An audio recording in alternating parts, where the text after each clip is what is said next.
Module 8, Lecture A, DDP Fundamentals. By the end of this lecture, you will be able to describe the data parallel training paradigm and how DDP synchronizes gradients across processes. Configure a basic DDP training script using torchrun, process groups, and distributed data parallel wrappers. And use DistributedSampler with DataLoader to ensure each process sees a unique subset of data. Data parallel training. Model replication basics. In data parallel training, we make several identical copies of a neural network and place them on different devices or processes. Each copy keeps the full model architecture and parameters, but processes a different mini-batch of data. This means one process might handle one part of the dataset, while another handles a different part, all using the same model design. The main advantage is that we can scale training by adding more devices without changing the model itself, while keeping a programming experience similar to training on a single GPU. In model replication, multiple copies of a model are created that all start with the same initial parameters and remain synchronized during training. The parameters are initialized once and shared so each replica has identical weights and the same structure. Each replica then processes its own mini batch of data, computes a loss, and updates gradients based on that data. Even though they see different data, their consistent structure allows their updates to be combined later into a single unified global model. When each process holds a full copy of the model, every device must have enough memory for the model and its activations, which can be difficult for very large architectures, but allows each device to compute in parallel. The separate copies are kept consistent by synchronizing parameter updates, so they all match a single global model. This means training behaves like one model processing a large batch of data, even though the work is split across many processes. Such replication is well suited to tasks like language modeling, where multiple GPUs or machines can speed up training while still maintaining a coherent model. Gradient sync mechanics. In distributed training, several identical workers each hold a copy of the model and process different parts of the data, which leads them to compute different gradients. These gradients are then combined through a communication step that aggregates and averages them across all workers. The averaged gradients are redistributed so every model copy is updated in exactly the same way. As a result, it is as if a single model had been trained on the combined data from all workers at once. In distributed training, gradient synchronization happens during the backward pass, one bucket at a time. As soon as a bucket of gradients is ready, an all-reduce operation sums those gradients across all processes and shares the result back. This gives every process the same averaged gradient, preserving the behavior of stochastic gradient descent. In effect, it combines the information from all data shards into a single, more reliable learning signal. Gradient synchronization is built directly into the automatic differentiation engine, so communication happens automatically during backpropagation. When gradients are computed, hooks on the parameters trigger an all-reduce operation that can overlap with ongoing computations, which helps reduce communication delays and keep GPUs busy. From the trainer's perspective, it still feels like single-device training. You run the backward pass and then step the optimizer, while the system ensures that gradients are synchronized across all processes. This design lets you scale to multiple devices while keeping a familiar training loop and maintaining consistent model replicas.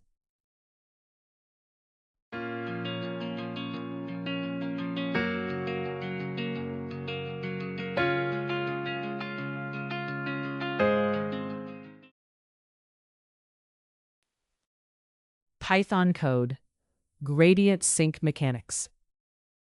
This script demonstrates the basics of gradient synchronization by simulating two workers that compute and then average simple scalar gradients. The emphasis is on producing clear, readable output rather than performing heavy computation. It uses only standard library tools to keep the example focused on the core idea of how gradients from multiple workers can be combined. We begin by setting a fixed random seed so that any random operations give the same results every time the code runs, which is important for reproducibility when debugging or sharing work. Then we define a very simple linear model called tiny linear. This model has a single weight parameter that is created in the constructor. The weight is 0 by default, but can be set to any floating point value. This minimal setup lets us study how a linear model behaves in a clear and controlled way without extra complexity. In this class, the forward method computes the model's prediction by multiplying the current weight by the input value. This is a simple linear transformation, where the input is scaled according to the weight. By performing this operation, the model produces an output that reflects its current weight parameter. This step is fundamental to how linear models generate predictions. This function computes the gradient of the mean squared error loss for a given input and target. It first uses the model's forward pass to generate a prediction from the input. Then it finds the error by subtracting the target value from this prediction. Finally, it multiplies twice this error by the input value to obtain the gradient, which tells us how the weight should be adjusted to reduce the error. This function represents a worker computing a gradient using its own local data. Each worker first creates a local tiny linear model that starts from the same shared initial weight, so all workers begin with identical parameters. The worker then defines a small dataset that depends on its worker ID. Worker 0 uses inputs of 1 and 2 with targets of 2 and 4, while any other worker uses inputs of 3 and 4 with targets of 6 and 8. This setup lets each worker compute gradients from different local data, simulating distributed training. Before computing gradients, the code first checks that the input and target datasets have the same length. This guarantees that every input value has a match in target value, which is necessary for correct gradient calculation. If the lengths do not match, it signals a data mismatch that could cause errors in the gradient computation process.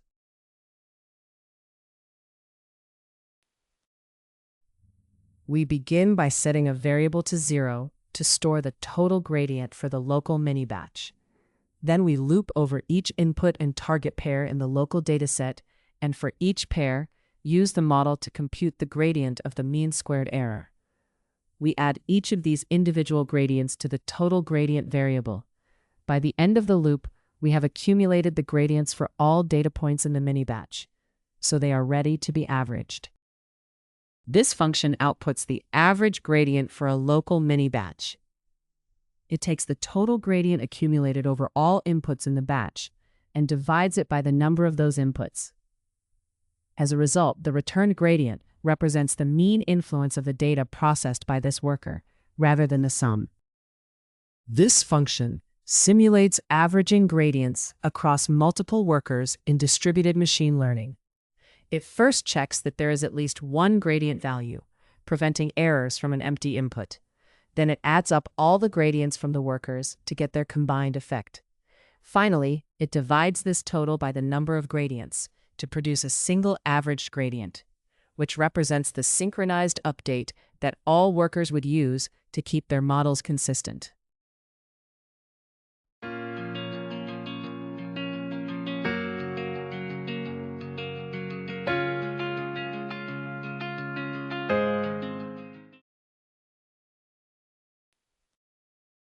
The main function is the starting point for a simple demonstration of gradient synchronization. It first prints a brief message explaining that the goal is to show how two small worker processes can align their gradients. This introduction prepares the listener for the rest of the script, which focuses on illustrating the basic mechanics of synchronizing gradients in a clear and straightforward way. We begin by assigning both workers the same initial weight value of 0.5, which serves as the starting setting for the model's shared weight parameter. This means each worker will base its early computations on this identical value. We then print this initial weight so it is clear what both workers start from before any gradient updates are applied. Each worker independently computes a local gradient using the same initial shared weight. Worker 0 calculates its gradient based on its own local data, and worker 1 does the same with its dataset. By having each worker start from the same initial weight but use different local data, the system prepares for later synchronization of these locally computed gradients. We first print the local gradient computed by the first worker, rounding it to 3 decimal places so the value is easy to read. This shows the gradient before any synchronization with other workers. We then repeat this for the second worker, again rounding to 3 decimal places. Comparing these two values lets us see how the workers' independently computed gradients differ before they are averaged together. To synchronize gradients from 2 workers, we use a function that takes their gradients as input and computes their average. This averaging step ensures both workers share the same consistent gradient. Having a synchronized gradient is essential for coordinated updates during distributed training. The resulting averaged gradient is then used for the next steps, such as updating the model's weights. This code prints the shared gradient that both workers obtain after averaging their results. It rounds the value to 3 decimal places to keep the output clear and precise. Showing this synchronized gradient is important because it confirms that the gradient synchronization step in distributed training has worked correctly. We perform a small gradient descent update to adjust the model's weight. Using a learning rate of 0.1, we scale the synchronized gradient and subtract this product from the initial weight. This moves the weight in the direction that reduces the error. The update is based on the averaged gradient from both workers, so the new weight reflects their combined information. The code prints the new shared weight after the workers synchronize their gradients. It computes this updated weight by taking the initial weight and subtracting the learning rate multiplied by the synchronized gradient. The result is rounded to 3 decimal places to make it easier to read. This confirms that both workers apply the same update to the model's weight once their gradients have been synchronized. The main function runs a simple demonstration of gradient synchronization between 2 workers. It starts by announcing the goal of the demo and setting a shared initial weight for both workers. Each worker then computes its own local gradient, and these values are shown before synchronization. An all-reduce-mean operation averages the 2 gradients to produce a synchronized gradient, which is also displayed.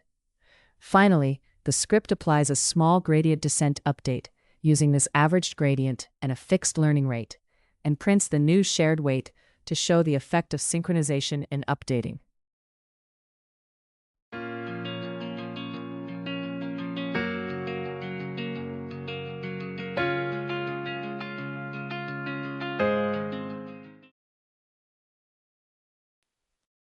This script illustrates a simple example of gradient synchronization using 2 simulated workers that share a single model weight. Each worker has its own small dataset and computes the gradient of the mean squared error for that data. These 2 local gradients are then combined by taking their average, which represents a synchronized gradient across workers. The shared weight is updated using this averaged gradient and a small learning rate, demonstrating a basic gradient descent step. The output reports the initial weight, each worker's local gradient, the synchronized gradient, and the updated weight after this synchronization process. Communication overhead. When moving from single GPU training to distributed data parallel training, communication between devices becomes a major factor in performance. Each process keeps a full copy of the model, computes gradients on its own mini-batch, and then must share those gradients with all other processes to keep the model replicas synchronized. This gradient exchange happens over hardware links, such as PCI Express or NVLink, and introduces communication overhead. As a result, even with very fast GPUs, overall training speed can be limited by how quickly gradients can be transferred and synchronized across the system. In distributed data parallel training, most communication overhead comes from the all-reduced step that combines gradients from all processes. Each process computes gradients on its own mini-batch. Then these gradients are averaged or summed, so every model replica stays synchronized. The cost of this step depends on model size, number of processes, and the speed and latency of the network. On small models with fast connections, this overhead is usually small, but for large models or training across slower networks, the time spent on synchronization can rival or even exceed the time spent on computation. Communication overhead is a key practical factor in distributed training and directly shapes how systems are designed. Adding more GPUs does not always speed up training proportionally because exchanging gradients becomes more complex, and training across data centers can slow down due to network latency. To cope with this, practitioners may adjust batch sizes, overlap communication with computation, or choose hardware with higher bandwidth. Seeing communication as a fundamental cost explains why scaling is not straightforward and why careful design of communication patterns is essential for efficient performance. Setting up DDP. Launching DDP with torchrun. When moving from single GPU training to distributed data parallel training, a main challenge is starting and managing multiple processes efficiently. In PyTorch, this is handled by a tool called torchrun, which launches one process per GPU, assigns each process a unique identity, and sets up the required environment variables. By coordinating these processes and keeping them synchronized, torchrun ensures that every process has a consistent view of the system, including how many processes there are and what role each one plays. This coordination is essential for distributed training to work correctly. When you launch a distributed job with torchrun, you must specify how many processes will run in total, how they are spread across machines, and how they will communicate. On a single machine with multiple GPUs, you typically run one process per GPU, so the number of processes matches the number of devices. Torchrun gives each process a global rank and a local rank, which usually lines up with the GPU index, and it sets environment variables that describe the communication setup. Your training script can then use this information to initialize the distributed backend without hard-coding details, making it easy to scale from a few GPUs to a large cluster. When scaling a vision model from a single machine with a few GPUs to multiple machines with many GPUs, manually managing all the processes, ranks, and communication quickly becomes complicated. Torchrun solves this by letting you specify how many machines you have, how many processes to run on each one, and the basic network settings. Your actual training script does not need to change. This encourages you to write hardware-agnostic code and rely on torchrun to handle the distributed configuration as your resources grow, whether you are working on a laptop or in a large data center.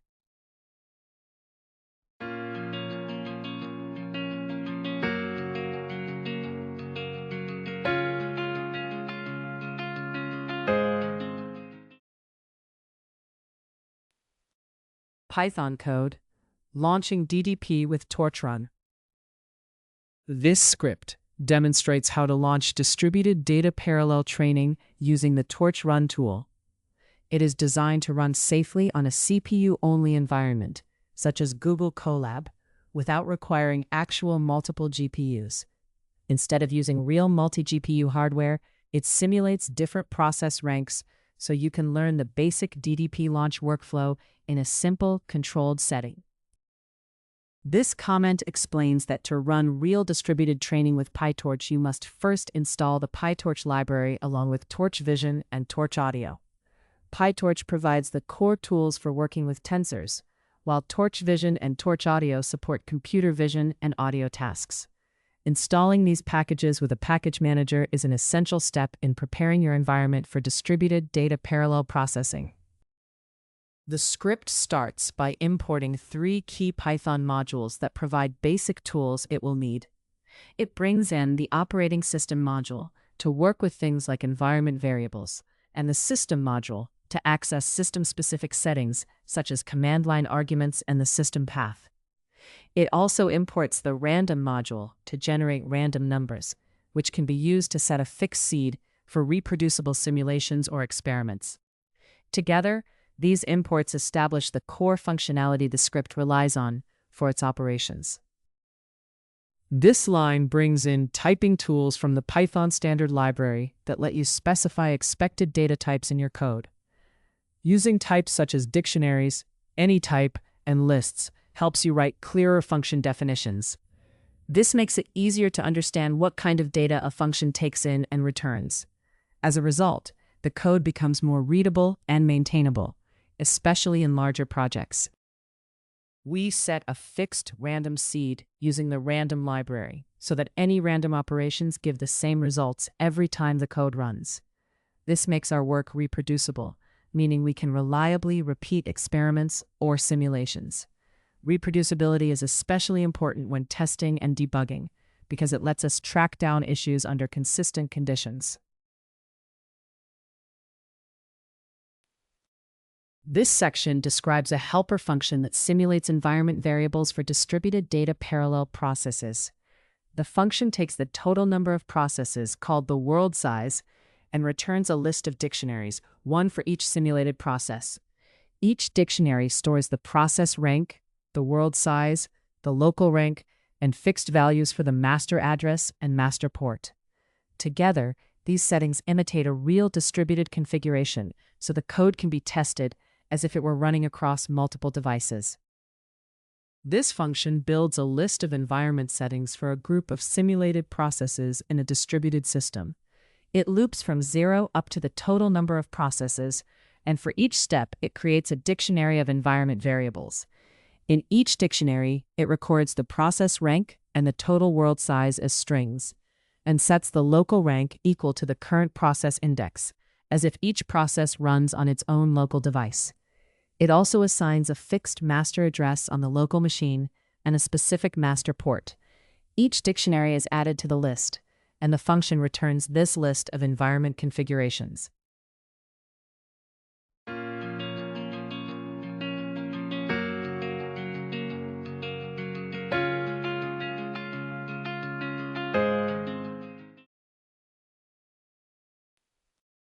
This section describes a function that reports key distributed computing settings for a process. It reads the process rank, world size, and local rank from an environment dictionary using simple default values when any of them are missing. It also retrieves the master address and port, again with basic defaults if they are not set. Finally, it combines all of this information into a single descriptive string that summarizes the process rank, world size, local rank, and the master address with its port. This function builds a short description of a distributed process using values from environment variables. It reads the process rank, the total number of processes called the world size, and the local rank on the current machine, each with simple default values if they are missing. It also retrieves the master node's address and port, again using defaults when needed. Finally, it combines all of this information into a single descriptive string and returns it. This function demonstrates a simple training step by computing a gradient for each process and then synchronizing it across all processes. It first calculates a base gradient using the process rank. It then computes the average gradient by summing the corresponding gradients for all ranks in the world and dividing by the total number of processes. Finally, it returns a message that reports both the local gradient for the current process and the shared average gradient. This function represents a small training step in a distributed system. For each process, it first computes a base gradient by multiplying 0.1 by the process rank plus 1. It then finds the average gradient across all processes by summing these base gradients for every rank and dividing by the total number of processes, known as the world size. Finally, it returns a message that reports the process rank, its base gradient, and the shared average gradient, with the numeric values rounded to 3 decimal places. This function models what a single process does in a distributed data parallel system. It first reads the process rank and total number of processes from the environment, then prepares a list to hold text output. It records a short description of the process, including its rank and master address, using a helper to format these details. The function then simulates one training step by computing a gradient for this process and synchronizing it with all other processes. Finally, it returns the list of text lines that describe the simulated behavior of this process. This function models what a distributed data parallel process might do during execution. It first reads the process rank and total number of processes from the environment to identify its role in the group. It then builds a list of messages by calling one helper to describe the process configuration and another to simulate a training step that reports how gradients are synchronized. Finally, it returns this list of messages as the simulated output of the process. This function prints a short header to introduce the demonstration. It first explains that the output will simulate how torchrun configures each process, preparing the listener to understand what they are about to see.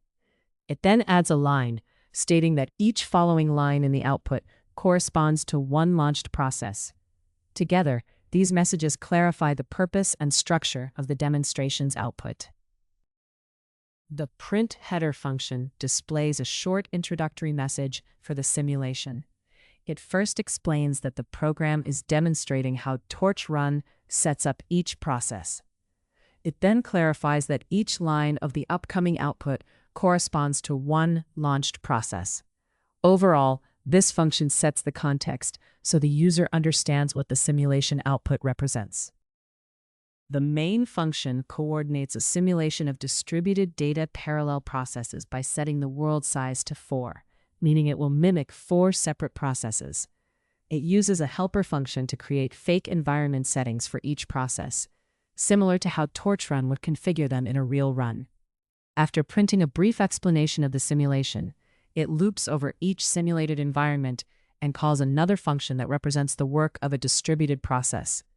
For each one, it prints the process configuration and a mock training step, illustrating how torchrun would launch and manage multiple processes during distributed training.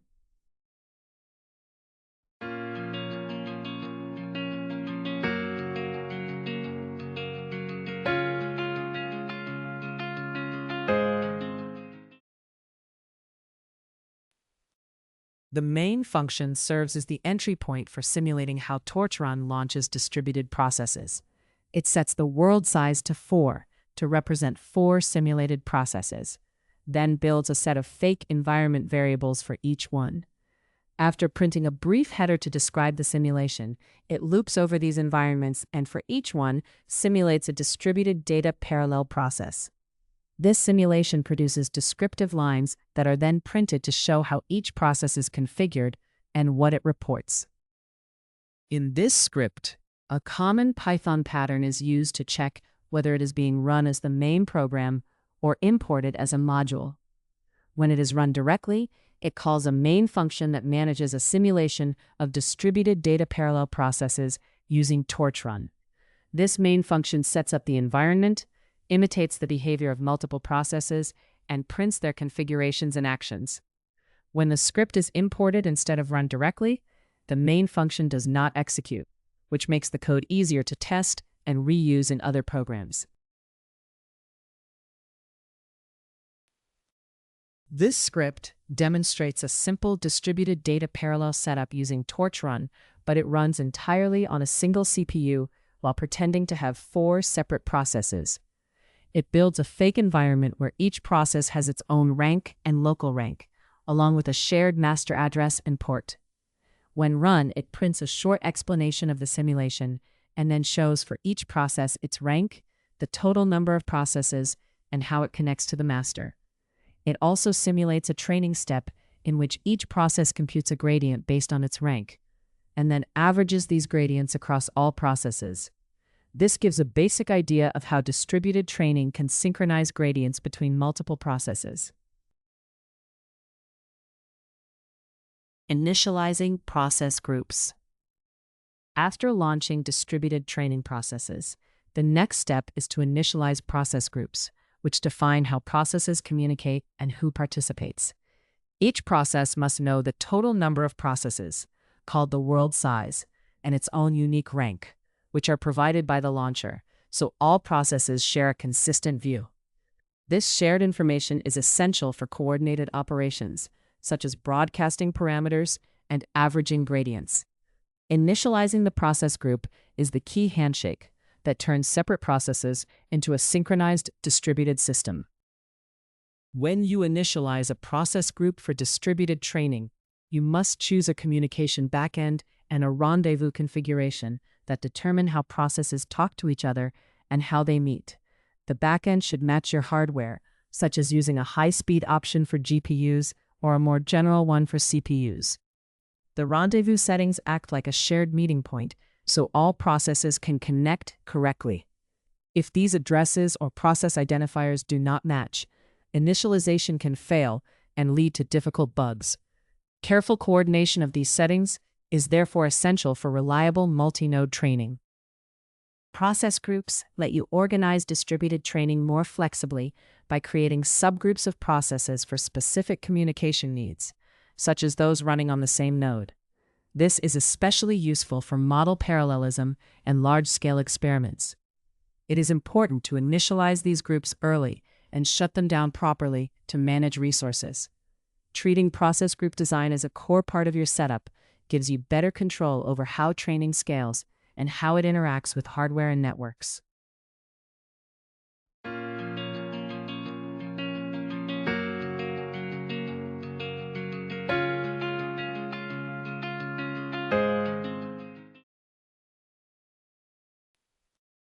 Python code. Initializing process groups. This script gives a simple introduction to initializing a basic distributed process group. It relies on straightforward print statements to illustrate key distributed computing concepts. You should run it using the torchrun command so it can simulate multiple processes working together. Overall, it serves as a minimal example to help you see how distributed processes are started and coordinated. This line is a comment explaining that if PyTorch is not already installed, you should install it using a pip command that includes PyTorch, TorchVision, and Torch Audio. The command points to a specific index of wheel files for the CPU version of PyTorch. Doing this makes sure all the required PyTorch libraries are available, which is important for running the rest of the script and enabling distributed computing features. We begin by importing a few standard Python modules that help manage the environment. The operating system module lets us interact with the system, for example, by reading environment variables. The random module is used to generate random numbers, which is important when we want to set deterministic seeds. We also import the socket module to enable network-related operations, which can be useful in distributed or network settings, even if it is not used directly in this small code snippet.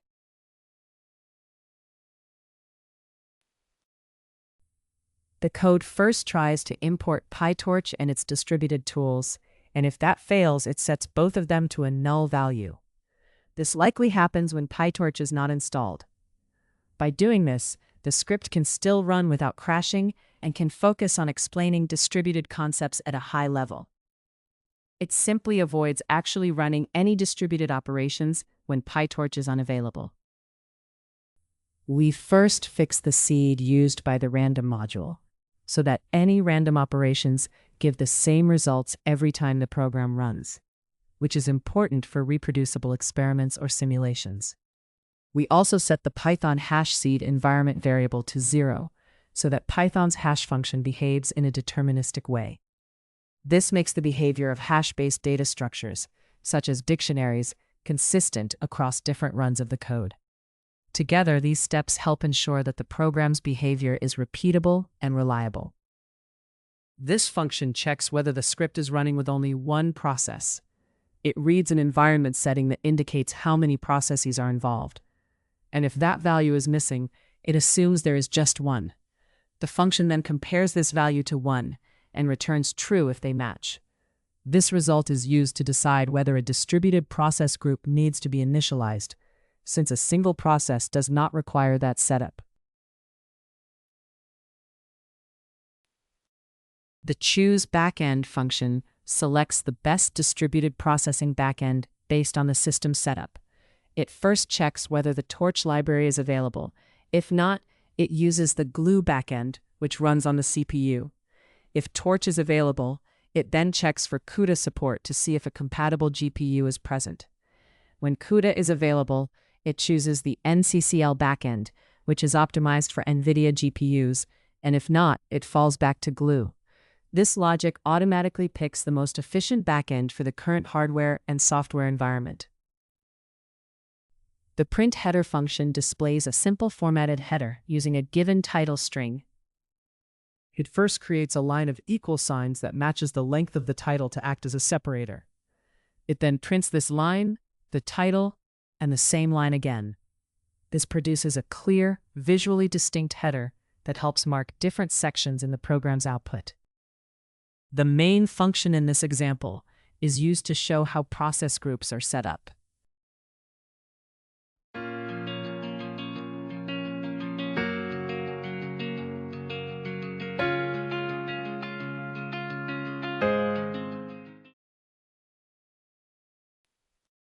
The code first determines the rank of the current process by reading an environment setting, using 0 if no value is provided. It then reads another environment setting to find the total number of processes, defaulting to 1 when this is not specified.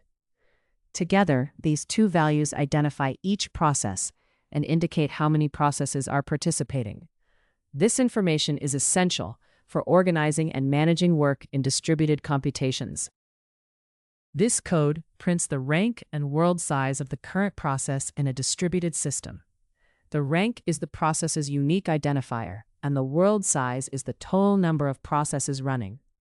Together, they provide basic identity information, so you can understand each process's role and how many processes are participating in the distributed setup. The code first checks whether PyTorch and its distributed tools are available. If they are not, it prints a message explaining that PyTorch is missing and that only a conceptual explanation will be given. It then exits the function immediately so that no PyTorch-dependent code is executed. This prevents errors by ensuring the rest of the program does not run without the required libraries. The code automatically chooses a distributed processing backend based on the hardware it detects. It uses a helper function to pick the most suitable option, typically selecting an NCCL backend when CUDA is available and a glue backend otherwise. After making this choice, it prints out which backend will be used so the user knows how the process group will be initialized. Before initializing the process group, the code reads the master address and port from environment settings so all processes know where to connect. If the master address is not provided, it falls back to the local host. If the master port is missing, it uses a default value of 29,500. This configuration ensures every process can reach the same central coordinator for communication and synchronization. This code prints a message that describes how the process group is set up for distributed computing. It reports the master address and port, which are usually taken from environment settings. These values tell all processes where to meet and coordinate. This rendezvous information is essential, so every process knows exactly where to connect and work together. The code first checks whether the program is running in single process mode using a detection function. If it finds that only one process is running, it prints a message explaining that the process group will not be initialized. This is because creating a process group is unnecessary when there is just one process. After printing the message, the function returns and skips all remaining process group initialization steps. This code sets up the default process group for distributed computing in PyTorch, so multiple processes can communicate and work together. It chooses a communication backend, such as one optimized for GPUs or another for CPUs, and initializes the group using a master node address and port. Each process is given a rank that identifies its position, and the world size specifies how many processes are participating. With this configuration, all processes can coordinate their work in a synchronized way, which is essential for distributed tasks. The code first checks whether the distributed process group has been successfully initialized. If the check confirms initialization, it prints a message indicating that the setup worked. If not, it prints a message indicating that initialization failed. This verification step ensures the distributed environment is correctly configured before any further operations are performed. The code calls a method to destroy the distributed process group so that all resources it used are properly released before the program ends. This acts as a cleanup step after distributed operations finish. By doing this, it helps prevent resource leaks and leaves the system in a stable state when the program exits.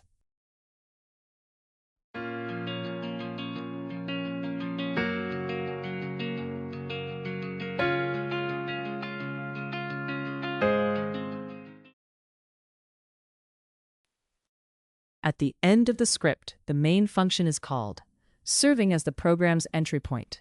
This is where the process group is initialized and the core startup logic runs. Placing this call last ensures that all setup steps and function definitions are complete before execution begins. This pattern is common in Python and helps organize the flow of the program by keeping its primary logic inside the main function.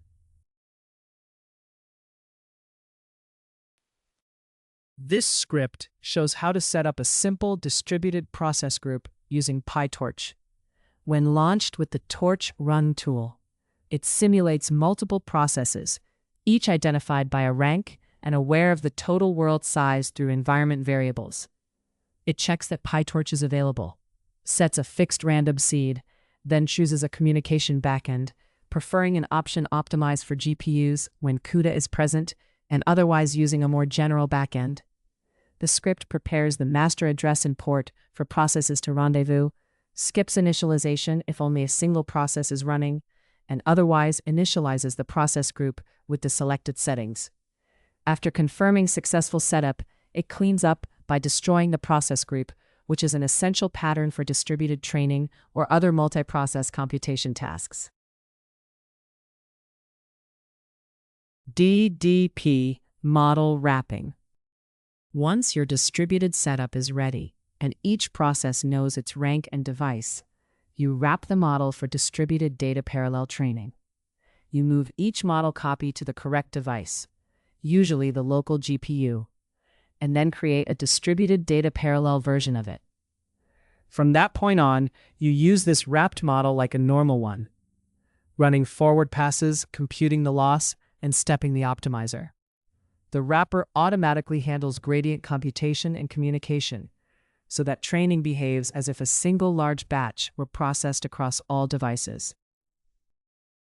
In distributed training, a wrapping mechanism monitors the model and automatically inserts communication steps so gradients stay consistent across devices.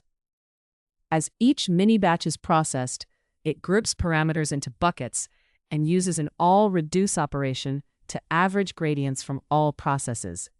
This means that even though each device sees only part of the data, the resulting gradients represent the full distributed batch. For example, multiple GPUs may handle different sentences, but after synchronization, they all apply the same averaged gradients. This allows the model to scale across devices while keeping the training loop similar to single-process training. When using distributed data parallel training, you must register all trainable parameters before wrapping the model, because the wrapper decides which tensors to synchronize at that moment. If you add layers or parameters afterward, their gradients will not be synchronized, which can lead to inconsistent training. Every process must also build the model with the same architecture and the same initial weights, so that synchronization works correctly. This careful setup is essential in real-world models such as recommendation or vision systems, to ensure all workers contribute fairly and the training scales without changing the core logic.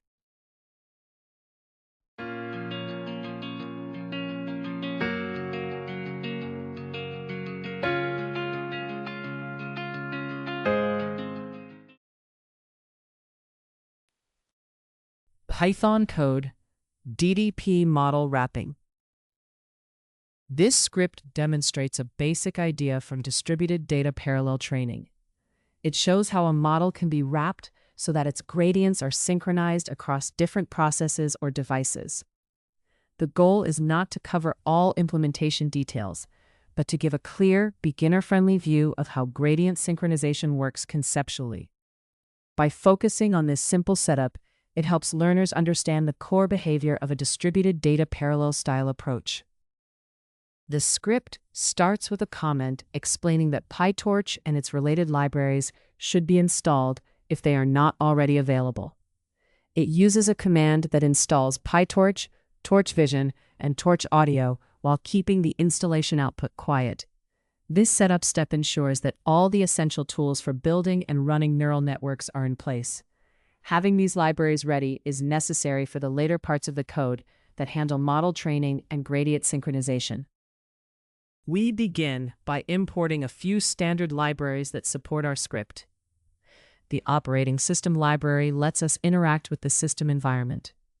The randomness library provides tools to generate random numbers, which can help with non-deterministic initialization of data or models. The math library offers common mathematical functions and constants that we will use for various calculations. We begin by importing the Torch library, which provides the core tools for working with tensors and building deep learning models. Torch lets us create and manipulate the data structures that neural networks use. We also import the neural network module from Torch, often called NN, which offers ready-made classes and functions for defining and training neural network layers and operations. Together, these imports give us the essential components needed to construct and train neural network models. We set deterministic seeds for both the random module and PyTorch, so that any random numbers they generate are the same every time the code runs. This makes our experiments reproducible, because results will not change due to chance alone. Using 0 as the seed simply provides a fixed, known starting point for all random operations. As a result, we can reliably compare different runs and be confident that any differences in outcomes come from changes in the code, not from random variation.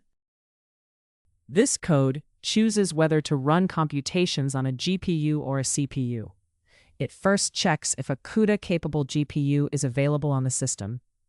If a compatible GPU is found, it uses that for processing, to take advantage of faster performance.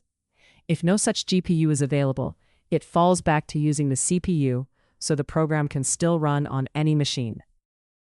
This line displays the version of the PyTorch library you are using and shows which device is selected for computation, either a graphics processor or the central processor. Knowing this helps you confirm that your environment is set up as expected. It also ensures that your code is running with the correct library version and on the intended hardware. Tiny Model is a simple example of a neural network in PyTorch that inherits from the main neural network module. It is built as a basic linear model with one layer. During initialization, this layer is created to map a chosen number of input features to a chosen number of output features. The forward method then applies this linear transformation to an input tensor, carrying out the model's forward pass. The initialization method sets up the model by creating a single linear layer that maps inputs to outputs. It first calls the parent class initializer to ensure the model is properly configured. Then it uses the neural network tools in PyTorch to define a linear transformation with the given numbers of input and output features. This linear layer serves as the core of the model, converting input data into output predictions.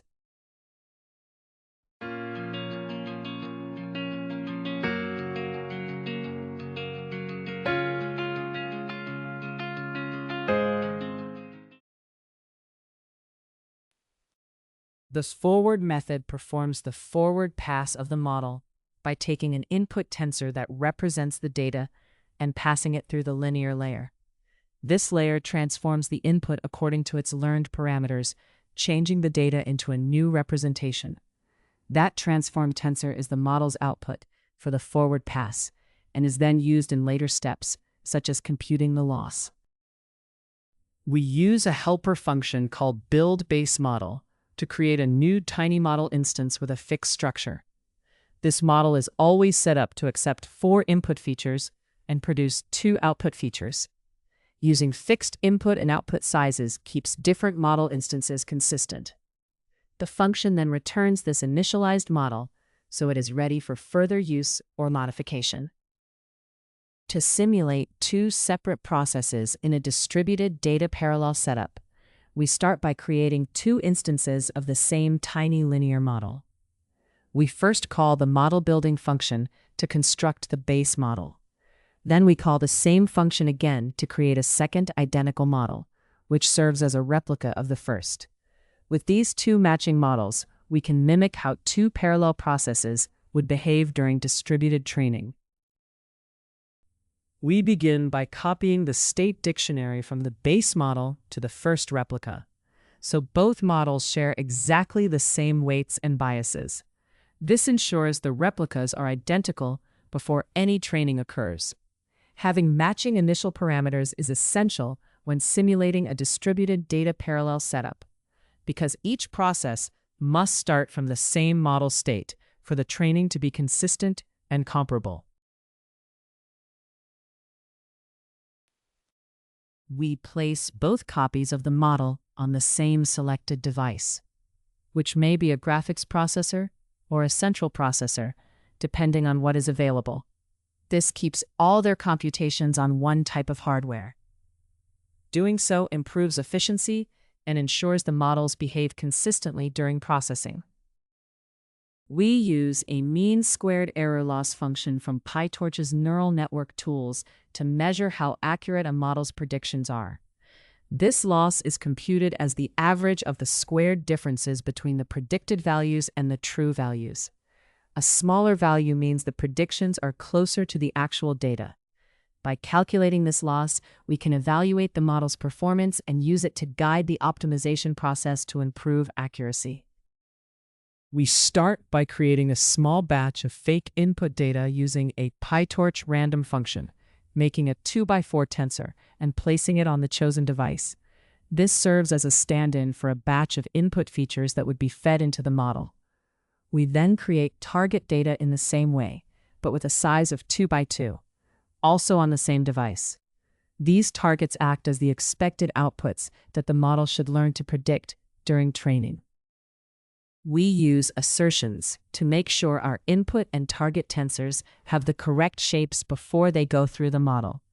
The inputs must have 2 rows and 4 columns to match the input layer, which helps prevent unintended broadcasting during calculations.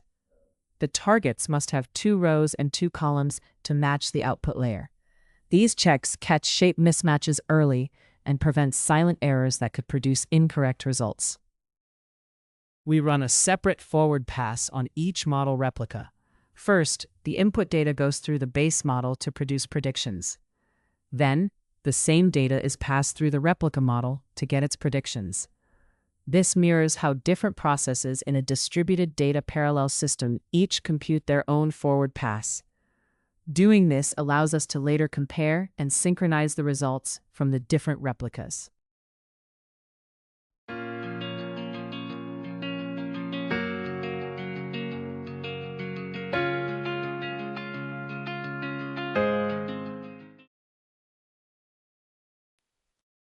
For each model replica, we compute a local loss using the mean squared error. We first measure how far the base model's predictions are from the target values, which tells us how well it matches the desired outputs. We then do the same for the replica model, again comparing its predictions to the same targets. These loss values represent the error for each simulated process and will later be used to compute gradients during backpropagation.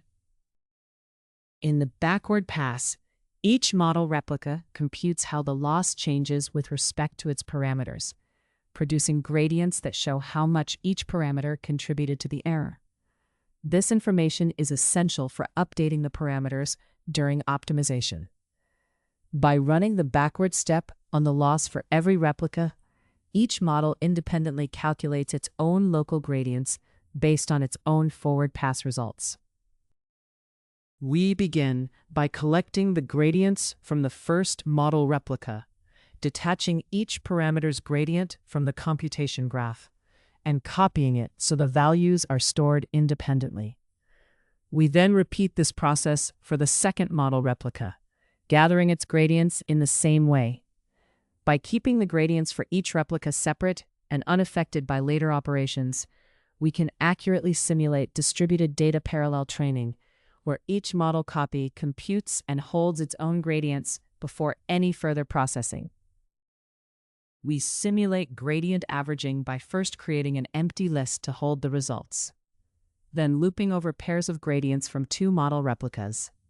For each pair, we add the two gradients and divide by 2 to get their average, and store this value in the list. This procedure mimics the all-reduce operation used in distributed data parallel training, where gradients from different processes are averaged so that all model replicas apply synchronized updates. We first enter a mode where gradient updates do not affect the computation graph, so operations inside this block do not track gradients. This is important for efficiency and correctness when we manually assign gradients. We then loop over each parameter of the base model and its corresponding averaged gradient, and copy that averaged gradient into the parameter's gradient field, replacing the local gradient. We repeat the same procedure for the replica model, so both models receive identical gradient updates. This manual process mimics how distributed data parallel training would average and synchronize gradients across multiple processes. For each model replica, we create a small optimizer that uses stochastic gradient descent to update its parameters based on the computed gradients. The first model uses stochastic gradient descent with a learning rate of 0.1. The second model replica is given the same type of optimizer with the same learning rate. Using identical optimizers and learning rates helps keep the parameter updates of both models synchronized during training. Next, we run both optimizers to update the model parameters using the gradients we just computed. This step adjusts the weights of each model replica based on those gradients.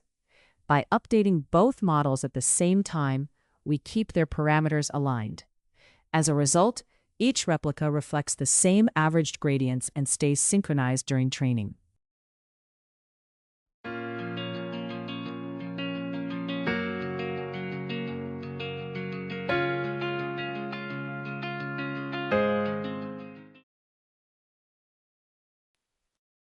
We track how well two model replicas stay in sync by measuring the largest difference between their parameters. We start with this maximum difference set to 0, then go through each pair of corresponding parameters from the two models. For each pair, we detach them from the computation graph, compute the absolute difference, and record the largest value. If this value is greater than our current maximum, we update it. This process lets us confirm that after gradient averaging and updates, the two models have effectively the same parameters. We first print the loss value for the first process, converted to a float, to see the size of the error after the forward and backward passes. We then do the same for the second process, so we can compare how both model replicas are performing. Finally, we print the maximum difference between the parameters of the two replicas after synchronization to check that gradient averaging and updates have aligned them. If this difference is essentially 0, it confirms the models are effectively identical after synchronization.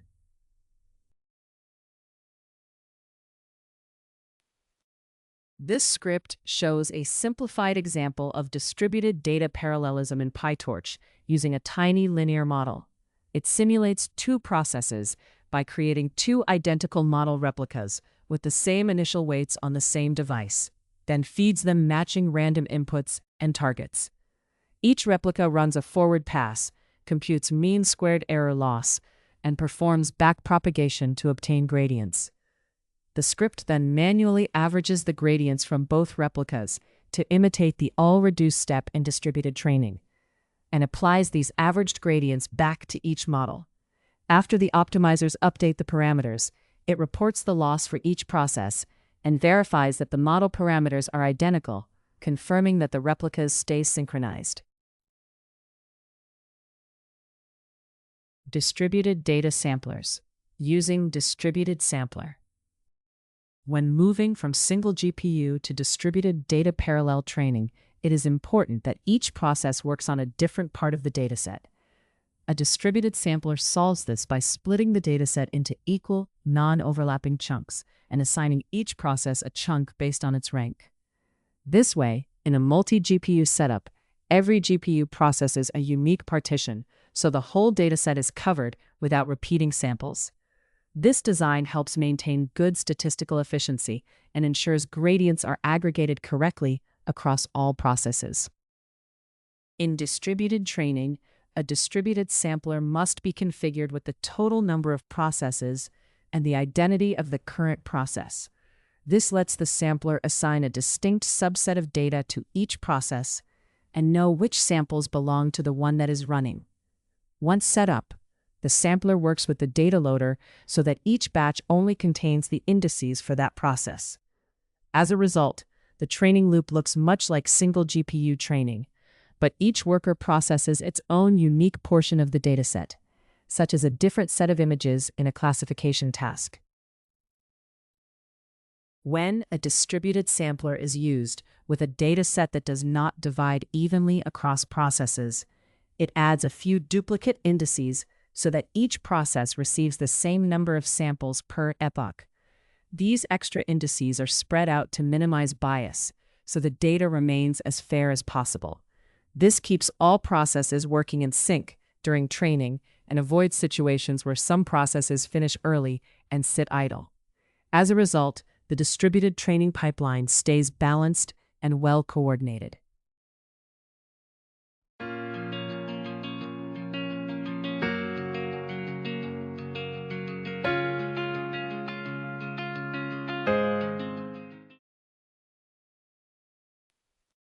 Python code using DistributedSampler. This script gives a conceptual example of how a distributed sampler works. It runs in a single process, but pretends to have multiple ranks or processes. The key idea is to show how the data indices are divided among these fake processes. By focusing on this partitioning, you can better understand how a distributed sampler assigns different parts of a dataset to different workers in a real distributed setting. In this part of the script, we explain that you do not need to install anything extra to run the example. All the modules it uses come from the Python standard library. This means the code is simple, accessible, and relies only on built-in Python features, with no external packages required. The script starts by importing the random module, which is used to perform operations involving randomness, such as shuffling a list. In this case, it is used to shuffle a list of indices in a deterministic way, meaning the same shuffle can be reproduced every time the code runs. This reproducible randomness is important for keeping results consistent across different runs of the script. It is especially crucial when simulating distributed processes, where each process must reliably receive the same specific subset of data. We use a fixed random seed so that any shuffling of data is reproducible. With a deterministic seed, every run of the code produces the same shuffled order and the same sequence of random numbers. This consistency is crucial for debugging, testing, and comparing experiments because it lets us reliably repeat and verify our results. We begin by creating a small dataset as a simple list of indices generated as the numbers from 0 to 11. Each number in this list serves as a unique identifier for a data point. This compact set of indices is chosen so it is easy to work with. The main goal is to later partition and distribute these indices across multiple processes, illustrating how data can be divided in a parallel computing environment. World size is set to 3, meaning we simulate 3 parallel processes in our distributed setup. This number controls how the dataset is divided, with each process, or rank, handling one part. By choosing a world size of 3, we split the dataset into 3 segments, each processed independently. This kind of division is common in distributed computing to improve efficiency and speed. We first check that the world size is a positive integer because it represents the total number of parallel processes in a distributed system. This value must be greater than 0 to be valid. Verifying it early helps ensure the setup is correct and prevents errors in later operations that depend on the world size. We use a helper function to mimic how a distributed sampler works. It takes a list of indices, the total number of parallel processes, and the rank of the specific process we care about. Before doing anything else, it checks that the rank is within the valid range, from 0 up to 1 less than the total number of processes. This validation step ensures the rank actually corresponds to a real process in the distributed system. We first make a copy of the list of indices so the original data remains unchanged while we change the order of elements. We then shuffle this copied list using the random module, which has been given a fixed seed earlier. Using a fixed seed makes the shuffled order the same every time we run the code, ensuring reproducible results. This controlled shuffling is used to mimic the random distribution of data across different processes in a distributed computing environment. To evenly divide a shuffled list among multiple processes, we first check how its length relates to the total number of processes. We do this by finding the remainder when the list length is divided by the world size. This remainder shows how many additional elements are needed, so the list length becomes a perfect multiple of the world size. Ensuring this even divisibility is important for distributing data fairly across all processes.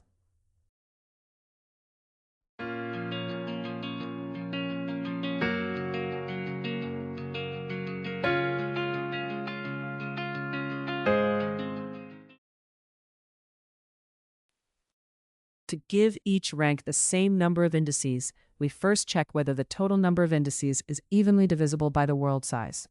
If it is not, some ranks would receive fewer indices than others. To prevent this imbalance, we compute how many extra indices are needed so that the total becomes divisible by the world size. We do this by taking the world size and subtracting the remainder from the division, which tells us how many indices to pad. These padded indices are then added to make the distribution across all ranks equal. The code pads the shuffled list by taking a small slice from its beginning and appending that slice to the end. The length of this slice matches the pad size that is needed. This adjustment increases the total number of elements so that it becomes evenly divisible by the world size. As a result, the data can be split evenly across all ranks for balanced processing. The code computes how large a data slice each process or rank will handle after padding the data. It does this by taking the total number of shuffled indices and dividing it by the number of parallel processes in the system. This calculation gives each rank an equal share of the dataset. As a result, the workload is balanced across all ranks in the distributed setup. To divide a dataset among different ranks, we first compute where each rank's data starts by multiplying its rank number by the number of samples it should process. This starting point is the offset into the dataset for that rank. We then add the number of samples per rank to this offset to find where that rank's data ends. Using these start and end positions, each rank receives a contiguous block of data, which ensures the dataset is evenly distributed across all ranks. The function returns a specific slice of the shuffled list of indices that belongs to the current rank. It does this by taking only the part of the list between the start and end positions assigned to that rank. As a result, each rank receives its own subset of indices. This approach is essential for distributing data evenly across multiple processes in a parallel computing environment. We begin by creating an empty dictionary named assigned, which will hold the indices given to each simulated rank. In this dictionary, each key represents a rank number. and each value is a list of indices that this rank will handle. Organizing the data this way makes it easy to see how indices are distributed among the different ranks, and to inspect or debug that distribution later in the script. We loop over each rank, where each rank represents a simulated process in a distributed system. For every rank, we call a helper function that determines which subset of dataset indices that rank will process. This function uses the full list of indices, the total number of ranks, and the current rank to compute a unique slice. In this way, the dataset indices are partitioned so each rank gets its own portion, mimicking how data would be distributed across multiple processes in a real-world distributed setup. Here we store the indices assigned to each rank in a dictionary named assigned. The key is the rank number, and the value is the list of indices that this rank will handle. This structure makes it easy to see which parts of the dataset are processed by each rank, and to verify that the work is divided correctly. The code first prints a short header that explains the purpose of the output that follows. It tells you that the upcoming information will show how indices are spread across different ranks, similar to how a distributed sampler would work. This description provides context so you can better understand how the indices are partitioned in the simulated distributed environment. Overall, the header prepares you to interpret the distribution of indices in the next part of the output.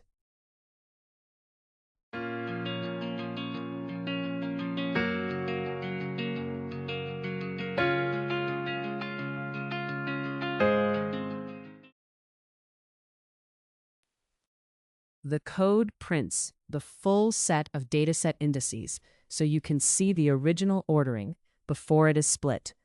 This provides a clear reference for how the data is partitioned among different ranks. By comparing the full list with the subsets each rank receives, you can easily verify how the indices are distributed across the simulated processes and understand the partitioning behavior. The code prints a message that reports the total number of parallel processes, called the world size, used in the simulation. In this example, the world size is 3. Stating this value makes it clear how many ranks are participating and how the dataset is split among them. We iterate through each rank in the distributed system and, for each one, print which subset of data indices it handles. This shows how the overall dataset is divided among the different ranks. By viewing these messages, you can clearly see how the data is partitioned across the distributed setup. The code is checking that the distributed sampler covers every index in the dataset. It gathers all indices assigned to each rank into one combined list, then converts that list into a set to remove duplicates. After that, it sorts the remaining unique indices and prints them. This allows us to confirm that all parts of the dataset are represented across all ranks without missing or repeated coverage.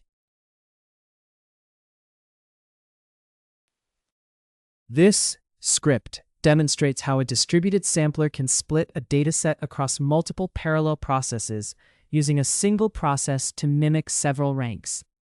It starts with a small set of indices, defines a world size of 3 processes, and shuffles the data in a reproducible way using a fixed seed.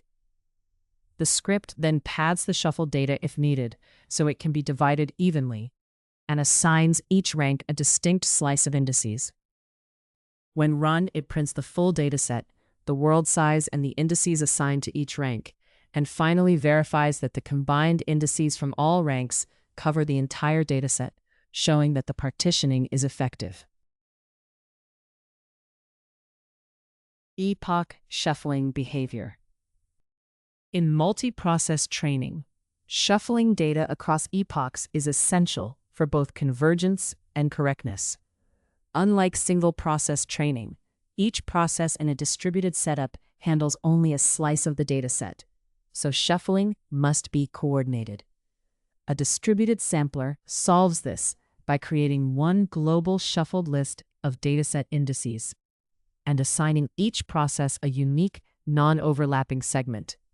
This is synchronized across processes using a shared random seed and the current epoch number, so every process consistently knows which samples it should handle in each epoch. The sampler uses an internal random seed that is updated with the epoch number you provide. At the start of each epoch, you must tell the sampler which epoch it is, so it can change its random generator and create a new order of data indices. If you do not do this, the data will appear in the same order every time, which weakens stochastic optimization and can slow or stall learning. By advancing the epoch, you ensure the data order changes each time while remaining synchronized across all processes, similar to keeping the same teams but changing the schedule each season in a sports league.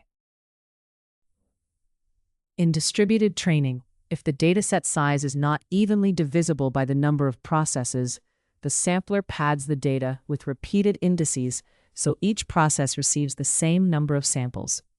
Shuffling then spreads these repeated samples across processes so no subset of the data is favored. Across multiple epochs, reshuffling and repartitioning ensure that all samples appear often and in varied combinations. This controlled pattern is important for interpreting training curves and debugging because it maintains statistical efficiency, fairness, and reproducibility.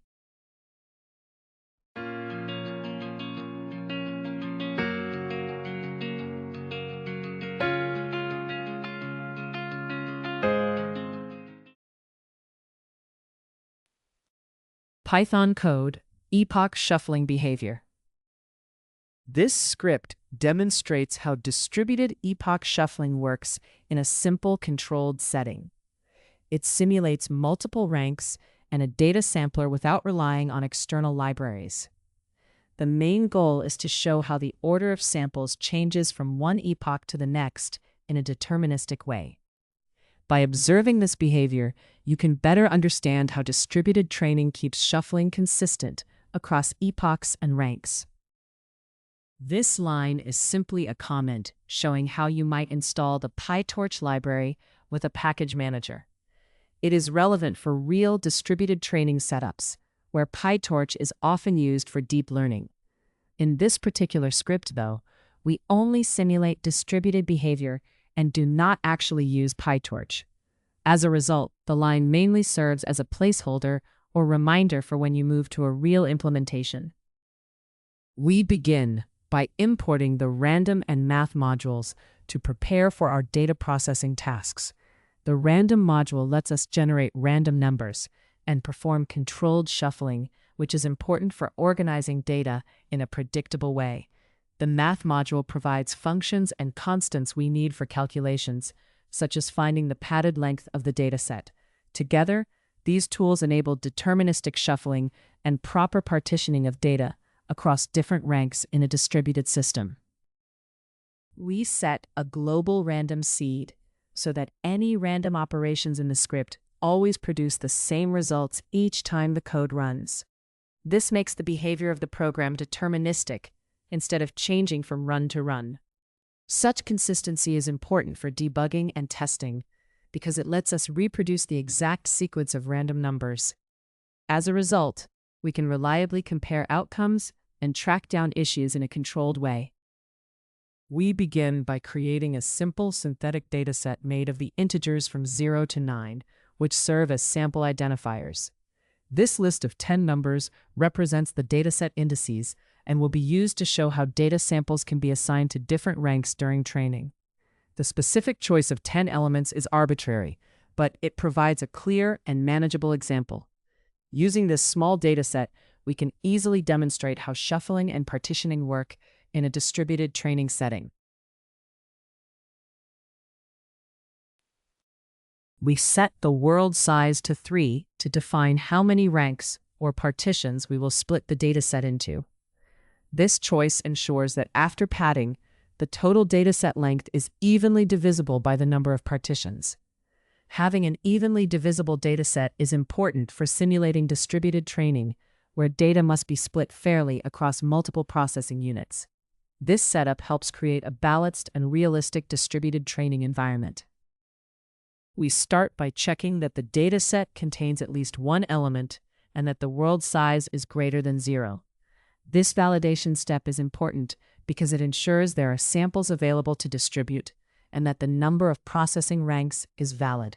If either of these conditions is not met, the program stops immediately. This early failure clearly indicates that the setup is incorrect and prevents errors later in the code. To give each rank the same number of samples, we first find how many samples each rank should handle by dividing the total number of dataset indices by the world size. We then round this value up to the next whole number so that no rank ends up with fewer samples. Finally, we multiply this rounded value by the world size to get the padded dataset length, which ensures the data can be evenly split across all ranks. This function builds a padded list of indices by repeating the original list enough times and then trimming it to the exact length needed. It calculates how many repetitions are required so that the repeated list is at least as long as the target padded length. After repeating, it slices the result to match the desired size. This ensures the indices are evenly extended and precisely fitted, which supports equal distribution across ranks in a distributed system. We build a padded list of dataset indices so that every rank in a distributed setup receives the same number of samples. This list is created once using a helper function that takes the original indices and a target padded length. The function repeats the indices as many times as needed, then cuts the result to exactly match the padded length. These padded indices, called the base indices, are then reused and reshuffled differently at each epoch to mimic distributed training behavior.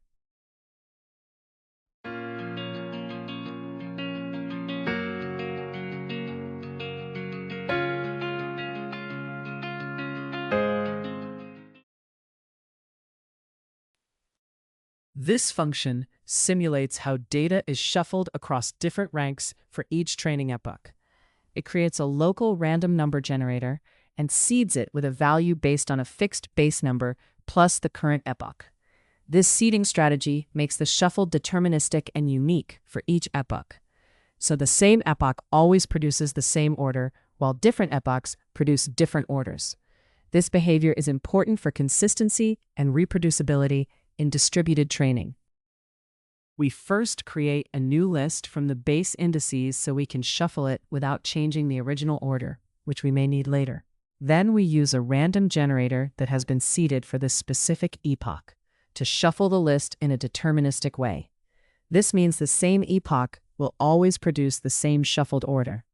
With this setup, we can reliably simulate how data samples are shuffled and split across different ranks in distributed training, giving each rank a unique but consistent set of samples for that epoch.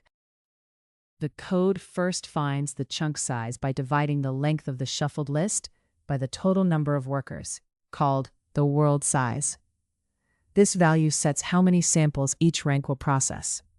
It then creates an empty list that will hold the groups of indices assigned to each rank.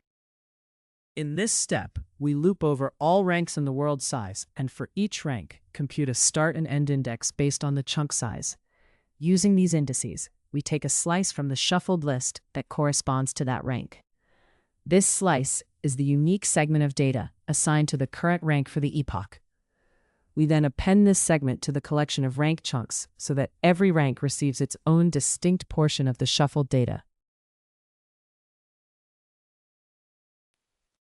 This function returns the index assignments for each rank during the current training epoch. It does this by shuffling all data indices, then splitting them into equal segments so each rank gets a distinct portion of the dataset. The same shuffling method is used every time, with the epoch number as the seed, which keeps the behavior deterministic across epochs. As a result, each rank processes a unique, well-defined subset of data in a repeatable way for every epoch. We begin by printing a short message that explains the purpose of the demonstration. This message tells the listener that we are simulating how epoch shuffling works when data is split across multiple ranks, and it states how many ranks are involved. By setting this context up front, it prepares the listener to interpret the output that follows. The subsequent results will then show how the data is distributed among these ranks during different epochs. We focus on a few specific training epochs to see how the system's behavior changes over time. In this example, we choose epochs 0, 1, and 2. By limiting our attention to these selected epochs, we can more clearly simulate and visualize how the data is shuffled and divided among different ranks. This targeted approach makes it easier to understand the effects of shuffling and partitioning across the training process. We examine how sample assignments change over a set of chosen epochs by repeatedly simulating how the dataset is shuffled and split at each one. For every epoch in this list, we call the function responsible for epoch-specific shuffling, providing the current epoch number, the total number of ranks, and the base set of dataset indices. This function returns a collection of index chunks, one for each rank, which shows how the dataset is partitioned among the ranks for that epoch. By comparing these chunks across epochs, we can see how the distribution of samples evolves over time. We begin by printing the current epoch number to set the context for the output. Then, for that epoch, we go through each rank and its assigned chunk of indices. For every rank, we print which indices it will process during this epoch. This makes it clear how the dataset is divided among the ranks and shows the result of shuffling and partitioning for that specific epoch.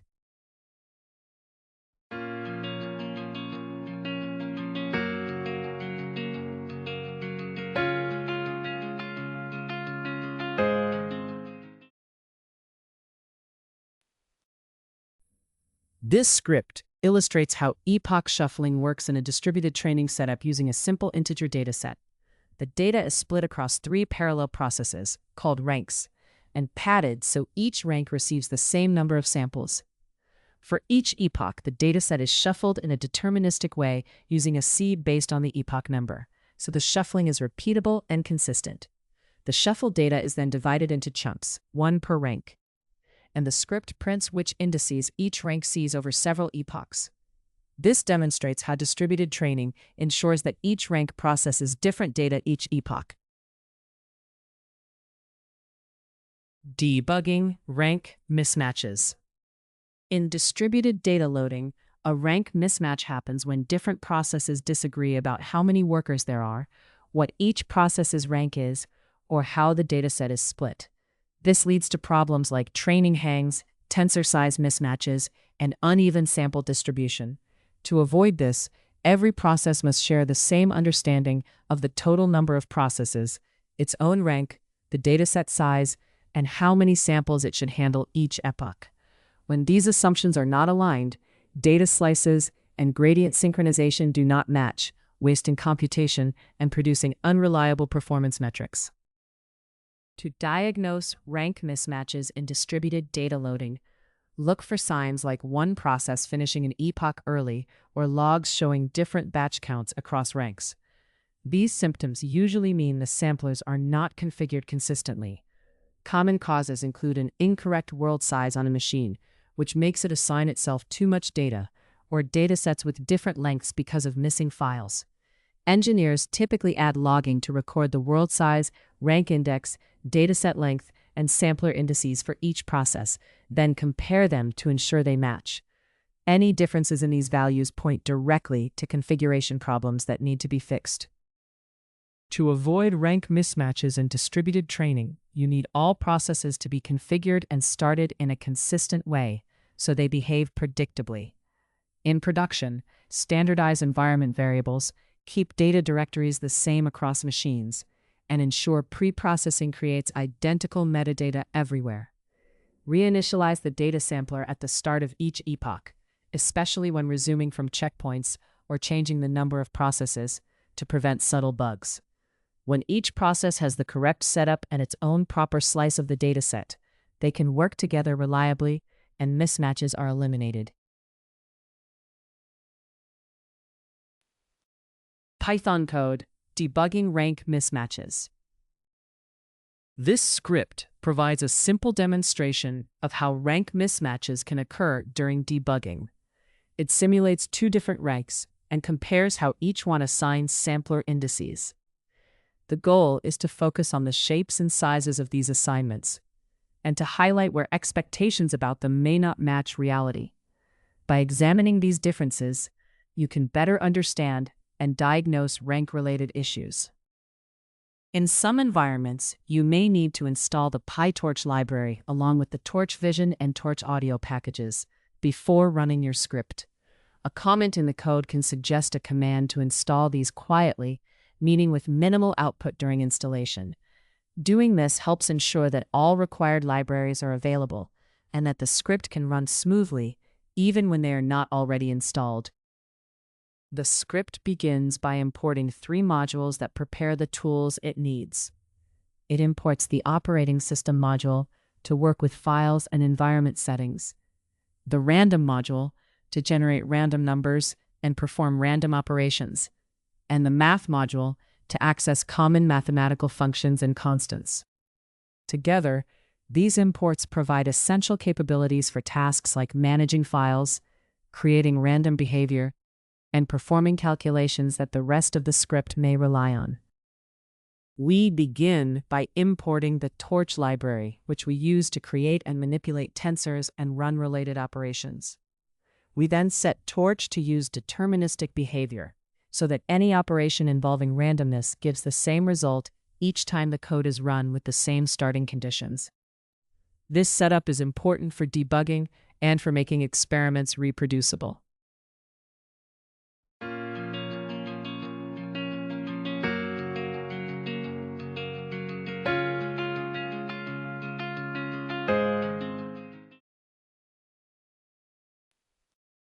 We begin by setting the random number generator's seed to 0, so that any random operations in the code always produce the same results. This step makes the program's behavior consistent every time it runs. As a result, we can reliably reproduce and verify our results across different runs and environments. We set the random seed in Torch to 0, so that any random operations it performs always produce the same results each time the code runs. This makes the behavior of our program predictable and repeatable. Reproducibility is important because it allows us to debug more easily and verify that our code works consistently across different runs. We set the dataset length to 12, meaning our dummy dataset contains 12 data points in total. This value defines how many items we are working with in the example. It is used to simulate how these data points would be distributed across different ranks in a parallel processing setup. By fixing this length, we clearly establish the scope of the dataset for the rest of the script. We use a helper function to assign each rank a slice of the dataset. It first computes how many samples each rank should process by dividing the dataset size by the total number of ranks and rounding up so all data is covered. Then it finds the starting index for the current rank by multiplying the rank number by this per rank sample count, and sets the ending index to either the start plus the per rank count or the dataset length, whichever is smaller. Finally, it returns the list of indices between these start and end positions, which defines the data portion handled by that rank. We begin by simulating a correct distributed configuration by setting the world size, which is the total number of ranks or processes in the computation. In this example, we choose a world size of 2 to represent 2 separate processes or nodes working together. This configuration is important because it controls how the dataset is divided, making sure each rank receives the proper share of data to process. We are creating a list of data indices assigned to rank 0, using the correct total number of ranks. To do this, we call a function that computes index slices based on the dataset size, the world size, and the chosen rank, which is 0 here. The function returns the specific indices that rank 0 will process, so that the dataset is divided evenly among all ranks. We are constructing the indices for rank 1 using the correct total number of ranks. A helper function takes the dataset length, the world size, and the chosen rank, then computes how many samples that rank should handle.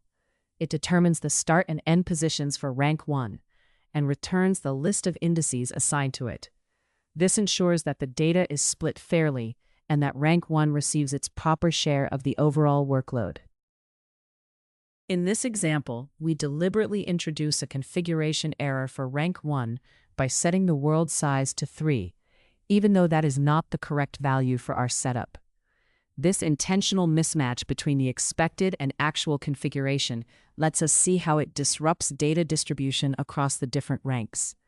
By observing how the indices assigned to rank 1 change under this wrong world size, we can better understand the impact of such configuration mistakes on the overall system behavior. In this step, we build the list of data indices that rank 1 would process, but we deliberately use an incorrect world size of 3 to simulate a faulty configuration. We call the index building function with the dataset length, this wrong world size, and rank 1. This produces the set of indices that rank 1 would handle under the buggy setup. Later, we can compare these indices with those from the correct configuration to spot any mismatches and understand the impact of the error. This code prints the version of the PyTorch library currently in use. Knowing the exact version helps with compatibility and debugging, because different versions can change features or behavior. By displaying the version, you can quickly confirm that your environment is correctly set up for the tasks you plan to run.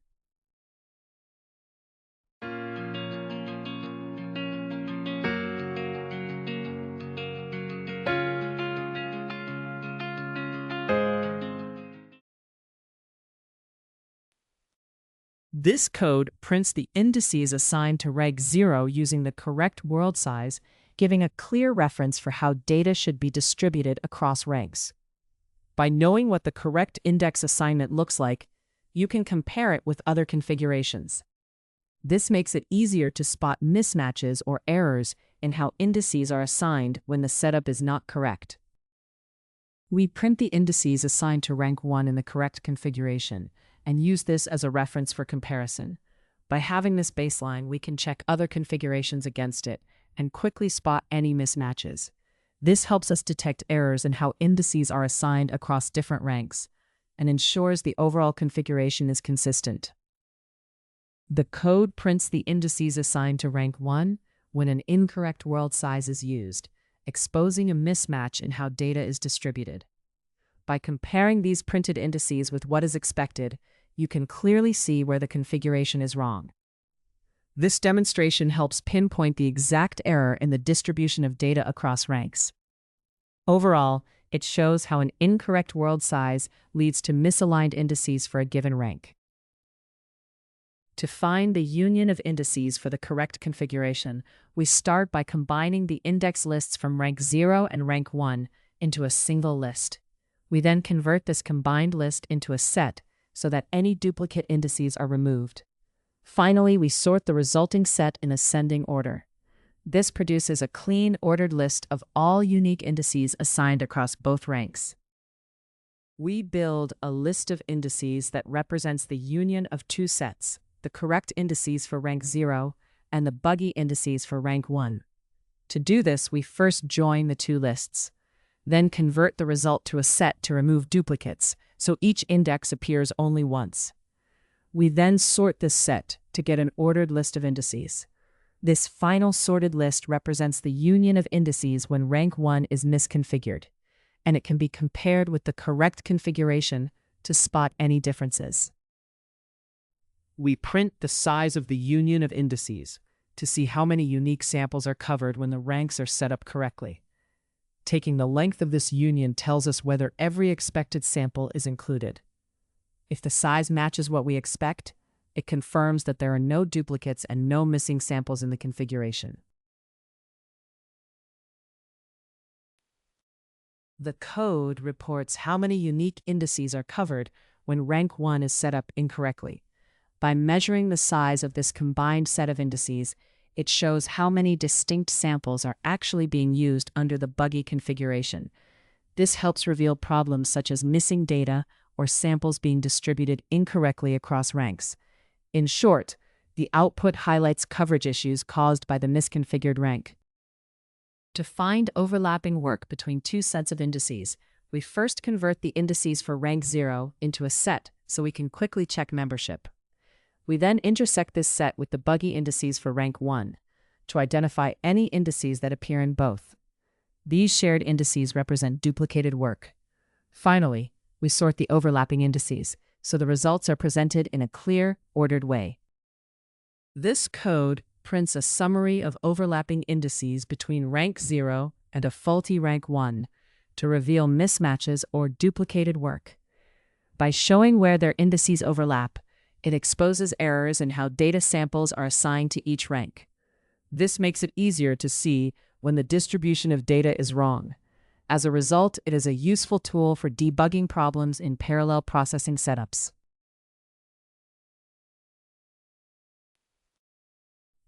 This script shows how to debug rank mismatches in a distributed PyTorch setup by simulating two ranks and comparing which data indices each one processes. It first uses the correct world size of 2 to compute indices for rank 0 and rank 1, then deliberately introduces a bug by giving rank 1 an incorrect world size of 3. The script prints the PyTorch version, the correct indices, and the buggy indices, and then compares the unions of these index sets to reveal that the buggy configuration covers fewer samples overall. Finally, it computes the intersection between rank 0 and the buggy rank 1 indices, illustrating how the mismatch causes overlapping work and potential duplication during distributed training.